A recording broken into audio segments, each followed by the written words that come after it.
అవసరమైన జీఎల్ఎస్ఆర్లు కానీ ఇవి మనం తర్వాత అమృత్ స్కీమ్ కింద వీళ్ళకి ఎక్స్పాన్షన్కి 9.2 crores అంత వచ్చింది శాంక్షన్ అయ్యి. వీళ్ళకి మనకి ఓల్డ్ స్కీమ్ అవుతుంది, ఒకే నుంచి పంపింగ్ స్కీమ్ అవుతుంది. అది ఇది క్లబ్ చేసినా కూడా అంటే ఎవరు చెప్పలేని పరిస్థితిలో ఉంటుంది. కాబట్టి నేను పబ్లిక్ హెల్త్ ఎస్సీ గారు మీరు చెప్పాక నా దగ్గరికి వచ్చారు. డైలీ వాటర్ ఇవ్వాల్సిన సిచ్యువేషన్ ఆల్టర్నేట్ తీసుకెళ్ళారు. పంప్ హౌస్ దగ్గర నుంచి సోమసల్ దగ్గర నుంచి ఒక వాటర్ పొటెన్షియాలిటీ ఉన్నప్పుడు అని చెప్పి తెలియదు. కానీ ఈ మధ్య కాలంలో ఆల్టర్నేట్ డేస్ ఇవ్వడం మీరు టిక్కో హౌసింగ్ అయితే దానికి ఒక స్కీము నేను ఆ రోజు ఉన్నప్పుడు చేయడం, దాన్ని కంటిన్యూ చేసి వర్క్ చేయడం.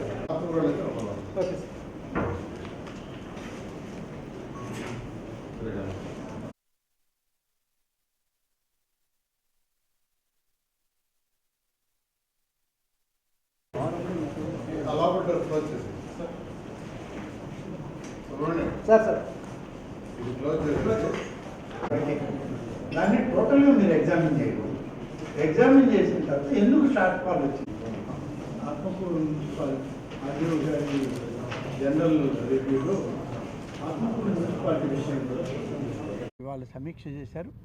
మరొక వారం రోజుల్లో రాష్ట్ర ఇరిగేషన్ శాఖ మంత్రుల్ని స్వయంగా నారాయణ గారు ఆహ్వానించారు. మరి నిమ్మల రామానాయుడు గారు ఇరిగేషన్ మంత్రిగా వస్తానని చెప్పి వారు హామీ ఇచ్చారు. మరొక శనివారము ఆదివారము ఇక్కడికి వచ్చి సోమశిల ప్రాజెక్ట్ని జరిగిన నష్టాన్ని, అలాగే దానికి ఉన్నటువంటి ఫ్లడ్ గేట్స్ ఓపెన్ చేయడానికి కూడా సరైనటువంటి పద్ధతి లేదు. ఆ గేట్స్ ఓపెన్ చేయడానికి వాడేటువంటి స్టీల్ రోప్స్ అన్నీ రస్ట్ పట్టిపోయి తెగిపోతూ ఉన్నాయి. ఆ ఫోటోలు కూడా మంత్రి గారికి వాళ్ళు తీసుకొచ్చి చూపించారు.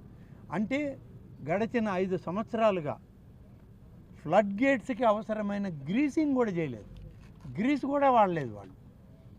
మొత్తం రస్ట్ పట్టిపోయినాయి.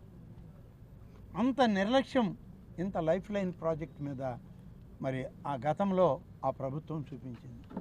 మరి అదేవిధంగా తెలుగు గంగ ప్రాజెక్ట్, దానికి సంబంధించినటువంటి సర్ప్లస్ వేర్, దానికి కూడా సర్ప్లస్ గేట్స్, అందులో కూడా పనులు మొదలుపెట్టి 15-20 సంవత్సరాలు అయితే ఈ రోజుకి పనులు జరుగుతూనే ఉన్నాయట.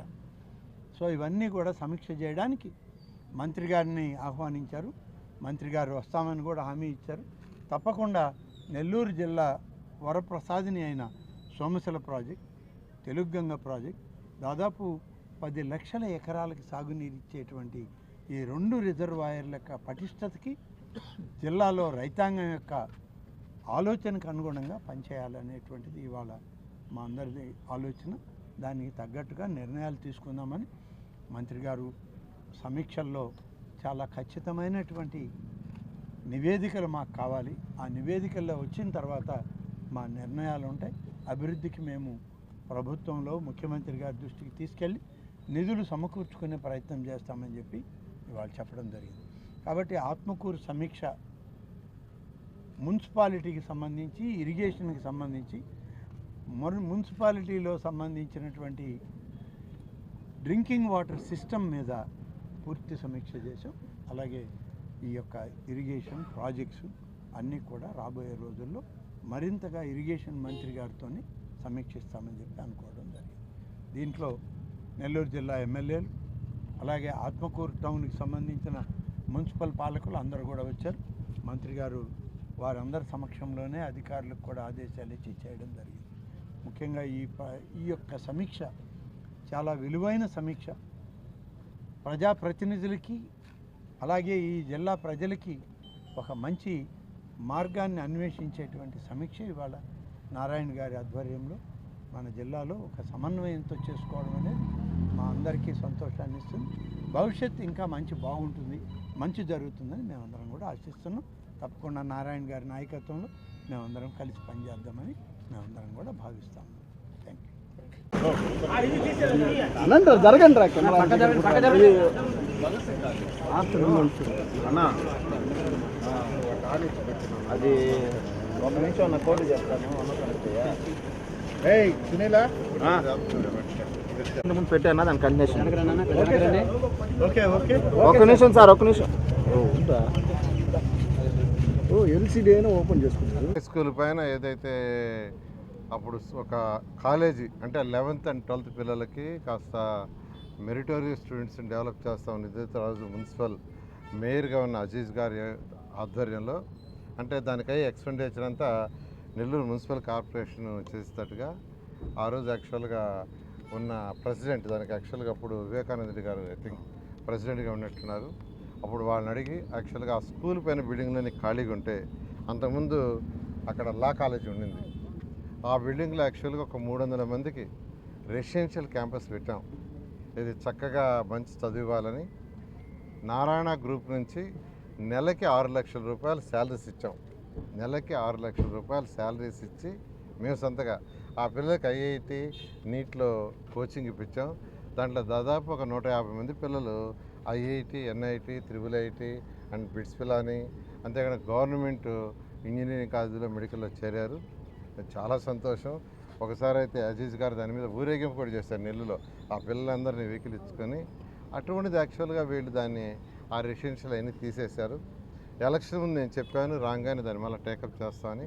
దాని మీద సుదీర్ఘంగా ఆలోచిస్తుండా కాలేజీ కాదు స్కూలు అంటే పిల్లలు 6th క్లాస్ నుంచి 12th దాకా అంటే నర్సరీ నుంచి 12th దాకా ఆ యొక్క కింద ఉన్న స్కూలు పైన మొత్తం బిల్డింగ్స్కి ఒక మోడల్గా చేసి ఏదైతే మన స్లమ్స్లో సర్వేపల్లి కెనాల్ కట్ట కావచ్చు, పెన్నా కట్ట కావచ్చు, దీన్ దయాళ్ నగర్ కావచ్చు, కుసుమార్జన కావచ్చు, పేదలు నిరుపేదల పిల్లలు ఉన్నారో వాళ్ళందరికీ హై క్వాలిటీ ఎడ్యుకేషన్ ఇంటర్నేషనల్ స్కూల్స్లో ఎలా ఇస్తారో ఇంకా చెప్పాలంటే ఈరోజు నెల్లూరులో ఉన్న స్కూల్స్లో ఇచ్చేదానికంటే బెటర్ ఎడ్యుకేషన్ పేదలు నిరుపేదలకు ఇవ్వాలనే దాంతో ఆలోచిస్తున్నాను. నేను యాక్చువల్గా మంత్రి గారితో కూడా మాట్లాడాను.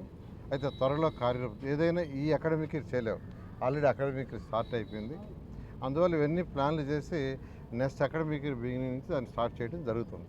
ఓకే కాదు కనీసం ఒక 1000 మంది పిల్లలకి బెనిఫిట్ అయ్యేటట్టు చేయాలి. అయితే దానికి ఫండ్స్ కావాలి. అంటే ఎస్టాబ్లిష్ చేయడం ఈజీ, సిఎస్ఆర్ ఫండ్ ఏదో ఒకటి చేస్తాం, బట్ రన్నింగ్ ఎక్స్పెండిచర్ ఇంపార్టెంట్. దానికి ఎలా అనేది బడ్జెట్స్ అనేది సీఎం గారితో మాట్లాడి కార్పొరేషన్తో మాట్లాడి ఖచ్చితంగా కనీసం ఒక 1000 మంది పిల్లలు అందులో కనీసం ఒక 300-400 హాస్టల్ మిగతా వాళ్ళు డే స్కాలర్ బెనిఫిట్ అయ్యేటట్టుగా హై క్వాలిటీ అది పేదలు నిరుపేదలకి ఇచ్చే విధంగా చేయడం జరుగుతుంది.